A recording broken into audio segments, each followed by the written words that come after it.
Long frock ఎలా stitching చేసుకోవాలి, అది కూడా అంబ్రెల్లా కట్లో నీట్ ఫినిషింగ్తో మనకు ఎలా స్టిచ్చింగ్ చేసుకోవాలి అనేది ఈ వీడియోలో ఎక్స్ప్లెయిన్ చేస్తాను. చూడండి, డ్రెస్ ఏ విధంగా ఉందో. ప్రిన్సెస్ కట్ పెట్టాను, బ్యాక్ నెక్ ఈ షేప్ ఇచ్చాను అనమాట. మొత్తం చాలా బాగుంది. వీడియో నచ్చితే లైక్ చేయండి.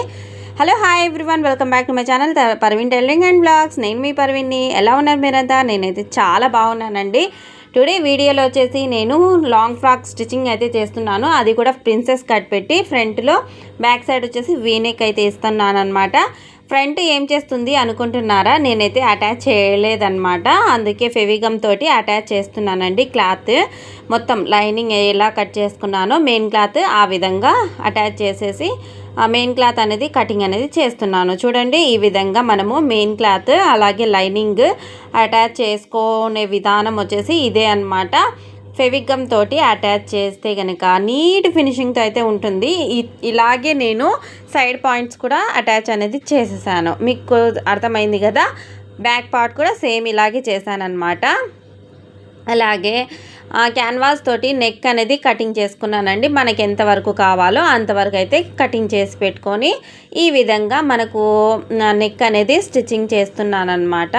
ఇలా స్టిచ్చింగ్ చేసిన తర్వాత మనము కటింగ్ అయితే చేసుకోవాలి. నెక్ అనేది మనం జస్ట్ వీ నెక్ ఇచ్చాం కాబట్టి సెంటర్లో కటింగ్ చేస్తే సరిపోతుంది అనమాట. కానీ క్యాన్వాస్కి నేను సైడ్లో క్లాత్ వదులుకుంటాం కదా, అదైతే స్టిచ్చింగ్ చేయలేదన్నమాట. అదైతే ఇప్పుడు స్టిచ్చింగ్ అనేది చేస్తున్నాను. మీకు కూడా ఇలా ముందే స్టిచ్చింగ్ చేస్తే మీకు ఇబ్బందిగా ఉండదన్నమాట. నేనైతే ముందు కుట్టుకోలేదండి, అందుకే కొంచెం ఇబ్బందిగా అనిపించింది. తర్వాత ఈ విధంగా నేను వీడియోలో చూపిస్తున్నాను కదా, ఆ విధంగా మీరు కూడా స్టిచ్చింగ్ అనేది చేసుకోండి. టాప్ స్టిచ్చింగ్ వేసుకుంటే కనుక మనం తిప్పి హెమ్మింగ్కి పెట్టుకోవచ్చు అనమాట. హెమ్మింగ్ కోసం నేను లూజ్ స్టిచ్చింగ్ అనేది పెడతానన్నమాట. చూడండి, నీట్గా వీ షేప్లో మనము హెమ్మింగ్ కోసం ఈ విధంగా లూజ్ స్టిచ్, ఓకేనా, జీరో స్టిచ్చింగ్ అనేది చేస్తున్నాను.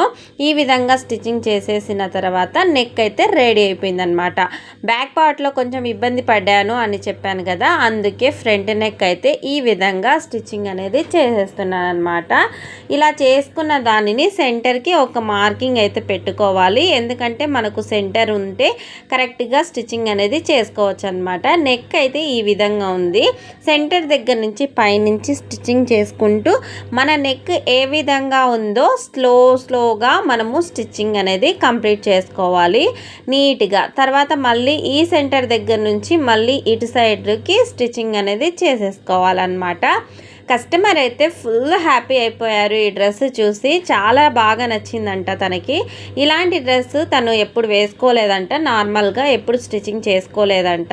మన దగ్గర స్టిచ్చింగ్ చేసుకున్న తర్వాత చాలా హ్యాపీగా అనిపించింది సిస్టర్. నాకు ఇలాంటి మరీ డ్రెస్సెస్, శారీస్ అయితే ఉన్నాయి, నాకు స్టిచెస్ చేసి ఇవ్వండి అనేసి చెప్పారనమాట. ఆ మాట విని నాకైతే చాలా హ్యాపీగా అనిపించింది. నెక్ని ఇలా తిప్పుకొని మళ్ళీ ఇది కూడా లూజ్ స్టిచ్చింగ్ అయితే పెట్టుకున్నాను. ఎందుకంటే హెమ్మింగ్ వేసేసిన తర్వాత ఆ స్టిచ్ అనేది తీసేసుకోవాలి. తర్వాత సైడ్లో పాయింట్స్ ఉంటాయి కదండి, సైడ్ జాయింట్స్ చేసుకోవాలన్నమాట. ప్రిన్సెస్ కట్ జాయింట్స్ అనమాట ఇవి. ఇలా స్టిచ్చింగ్ 2 టైమ్స్ అయితే స్టిచ్చింగ్ చేస్తున్నాను. చెస్ట్ పాయింట్ చూడండి ఎంత నీట్గా వచ్చేసిందో. అలాగే ఇటు సైడ్ కూడా సేమ్ ఇదే విధంగా నేనైతే స్టిచ్చింగ్ చేస్తున్నాను. కింద క్లాత్ ఉంది కదా, మెయిన్ క్లాత్, అదైతే లాగి పెట్టి కుట్టకూడదండి. పైన పీస్ ఉంది కదా, అది ఫ్రంట్ది, అదైతే పట్టుకొని కొద్దిగా సాగదీస్తూ స్టిచ్చింగ్ అనేది చేసుకోవాలన్నమాట. లేకపోతే మనకు చెస్ట్ పాయింట్ గూదలు వస్తాయన్నమాట. అలా లేకుండా నీట్గా కుట్టుకోండి. తర్వాత షోల్డర్స్ అయితే జాయిన్ చేస్తున్నాను అనమాట. ఈ విధంగా స్టిచ్చింగ్ చేసుకోండి. చాలా నీట్ ఫినిషింగ్తో అయితే వస్తుందన్నమాట. కొద్దిగా అలో ఎక్స్ట్రా ఏమన్నా ఉంటే కటింగ్ అనేది చేసుకోవాలన్నమాట. తర్వాత బ్యాక్ సైడ్లో నేను డోరీస్ అయితే పెడతాను. అంటే బ్యాక్ నాట్స్ అయితే వేయను అనమాట. నడుము దగ్గర అయితే నాట్స్ పెడుతున్నాను. ఎందుకంటే కస్టమరు బ్యాక్ నెక్కి వద్దని చెప్పి నడుము దగ్గర అయితే ఒప్పుకున్నారనమాట. దానికి లూప్ టర్నర్ తోటి నేను ఈ విధంగా తిప్పుకుంటున్నాను అనమాట. ఇలా చేసుకున్న దానిని నీట్గా మనము బ్యాక్ నెక్ నాట్స్ దగ్గర వేసేసుకోవాలి. అది ఏ విధంగా అనేది చూపిస్తాను చూడండి. మన డాట్ ఎక్కడ వస్తుందో అక్కడ టిక్ మార్కింగ్ అనేది ఈ విధంగా పెట్టుకోండి. పెట్టుకున్న తర్వాత కొద్దిగా స్టిచ్చింగ్ చేసుకోవాలి. ఎందుకంటే అక్కడ కుట్లు వచ్చేస్తాయి కదా, అంటే కింద గేరాది వస్తుంది కదా, బాటమ్ పార్ట్ వస్తుంది కాబట్టి అంత పై కిందికి కుట్టకూడదు. డోరీస్ కొద్దిగా పైకి అనేది పెట్టుకోవాలి. పెట్టుకొని స్టిచ్చింగ్ చేసిన తర్వాత మనం డాట్ ఏ విధంగా వేస్తామో ఆ విధంగా అయితే స్టిచ్చింగ్ చేసుకోవాలి. చూడండి ఎంత చక్కగా నీట్గా టైట్గా ఉంది కదా. సేమ్ అలాగే రెండో పక్కన కూడా స్టిచ్చింగ్ అనేది చేసేసుకోవాలి. ఇలా నడుము దగ్గర కట్టుకుంటే నీట్గా ఉంటుందన్నమాట. తర్వాత ఎక్స్ట్రా పీస్ ఉంది కదా, అది కూడా కటింగ్ అనేది చేసుకోవాలండి. అది స్కిప్ అయిపోయిందనమాట.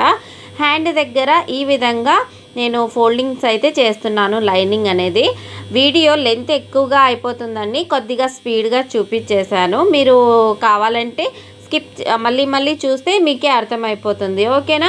మళ్ళీ ఎక్కువ వీడియో ఉంటే చూడరనమాట. అందుకే నేను చాలా తొందరగా 10 మినిట్స్లో కంప్లీట్ చేయాలి అనేసి చూశాను, కానీ కుదరలేదండి. క్లాత్ అయితే చాలా పెద్ద ప్రాసెస్ కదా, అందుకే 11 మినిట్స్ 12 మినిట్స్ అలా పడిందనమాట. ఈ విధంగా హ్యాండ్స్ని కూడా నీట్గా అటాచ్ అనేది చేసుకోవాలి. ఇదైతే మీకు తెలిసిందే కాబట్టి అంతగా ఎక్స్ప్లెయిన్ చేయడానికి ఏం అవసరం లేదు అనుకుంటున్నాను. తర్వాత కింద భాగంలో మనము ఇక్కడ కూడా స్టిచ్చింగ్ అనేది చేసుకోవాలి. ఇది ఫుల్ హ్యాండ్స్ అండి. వాళ్ళకి 20 ఇంచెసే ఉండేది, కానీ ఇది 23 ఇంచెస్ అనేది పెట్టాను. ఎందుకు అంటారేమో, కింద తనకి కుచ్చుల్లాగా రావాలంట, అందుకోసం అయితే అలా పెట్టాను. రెండు కూడా స్టిచ్చింగ్ చేసిన తర్వాత షేప్స్ అయితే ఇచ్చానన్నమాట. షేప్స్ ఇచ్చిన తర్వాత ఫ్రంట్ భాగంలో వచ్చేటట్టుగా, బ్యాక్ భాగంలో వచ్చేటట్టుగా పెట్టి స్టిచ్చింగ్స్ అయితే హ్యాండ్స్ని అటాచ్ చేస్తున్నాను. ఇది మీకు కూడా తెలుసు కదండి. నేనైతే ఎప్పుడు కూడా సెంటర్ దగ్గర నుంచి స్టిచ్చింగ్స్ అయితే చేస్తాను అనమాట. మీరు కూడా సేమ్ ఇలాగే ప్రాసెస్ రెడీ చేసి పెట్టుకోండి. ఇలా నీట్గా మనము స్టిచ్చెస్ అనేది కంప్లీట్ చేసుకోవాలి. నడుము దగ్గర మనము బాటమ్ దగ్గర నీట్గా అటాచ్ అనేది చేసుకుంటే ఇంకా రెడీ అయిపోయినట్టే ఫ్రాక్ అనేది. ఎక్స్ట్రా పీసెస్ ఉన్నాయి కదా హ్యాండ్స్కి, ఈ విధంగా మనము కటింగ్ అనేది చేసుకోవాలి. హ్యాండ్స్ అయితే చాలా చక్కగా రెడీ అయిపోయాయండి. తర్వాత కింద వచ్చేసి బాటమ్కి నేను అంబ్రెల్లా కట్ కదండి, పీస్ అయితే అటాచ్ కంపల్సరీగా పడుతుంది. ఇది వచ్చేసి ఈ విధంగా నేనైతే అటాచ్ చేసి స్టిచ్చింగ్స్ అయితే చేస్తున్నాను. మీరు కటింగ్ వీడియో చూస్తే మీకే అర్థమవుతుంది. కటింగ్ వీడియో కూడా పోస్ట్ చేశాను. మీరు ఒకవేళ అది చూడకపోతే వెళ్ళి చూడండి. ఈ same dress frock cutting video కూడా పోస్ట్ చేశాను అనమాట.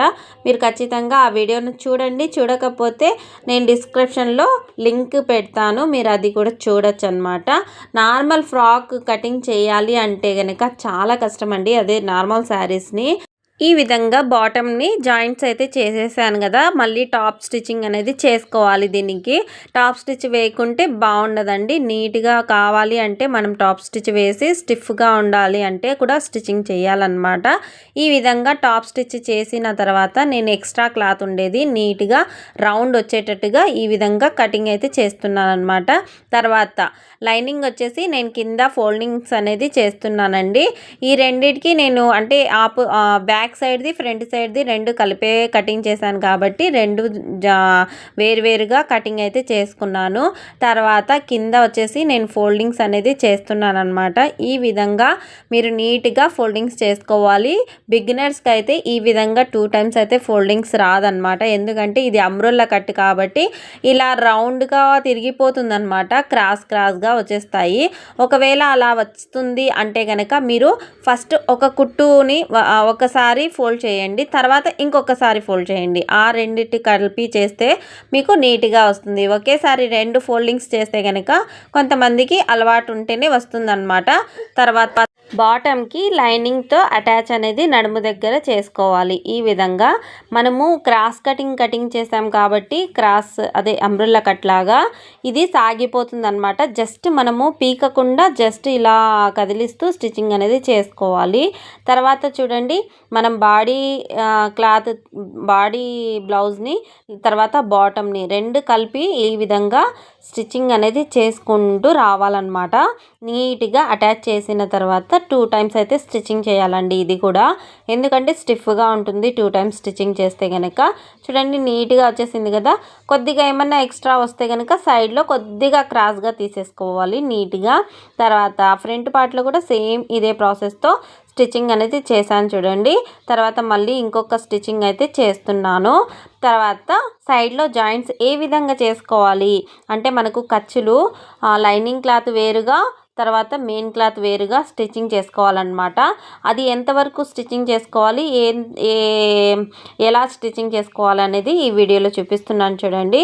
ఫస్ట్ మనము హ్యాండ్ దగ్గర నుంచి స్టిచ్చింగ్ చేసుకుంటూ రావాలి. తర్వాత నడుము దగ్గర నుంచి ఈ విధంగా స్టిచ్చింగ్ చేసుకొని ఇక్కడ కింద నేను చూపిస్తాను చూడండి. ఈ 4 భాగాలు పట్టుకొని ఇంతవరకు స్టిచ్చింగ్ చేసుకోవాలి. అంతేనండి. ఇంతవరకు స్టిచ్చింగ్ చేశారు కదా. 2-3 టైమ్స్ అయితే మనము ఖర్చులు ఇంకొక 2-3 స్టిచెస్ అయితే వేసుకోవాలన్నమాట. మనం లైనింగ్ని దొబ్బేసుకొని మెయిన్ క్లాత్ని ఈ విధంగా స్టిచ్చింగ్ అనేది చేసుకోవాలి. నీట్గా కింది భాగం వరకు స్టిచ్చింగ్ చేసుకోవాలి. తర్వాత ఇలా వేరువేరుగా స్టిచ్చింగ్ చేయడం వల్ల ఏంటి లాభం మేడం అంటారేమో. 2 కలిపి కుడితే కనుక మనకు ఎత్తినట్టు ఉంటుంది, జిల్లీలు వచ్చేస్తాయి అన్నమాట. మనం ఈ విధంగా స్టిచ్చింగ్ చేస్తే కనుక నీట్గా మనకు క్లాత్ లోపల ఉంటుంది. ఇక్కడ కొద్దిగా కట్ చేసుకోవాలండి.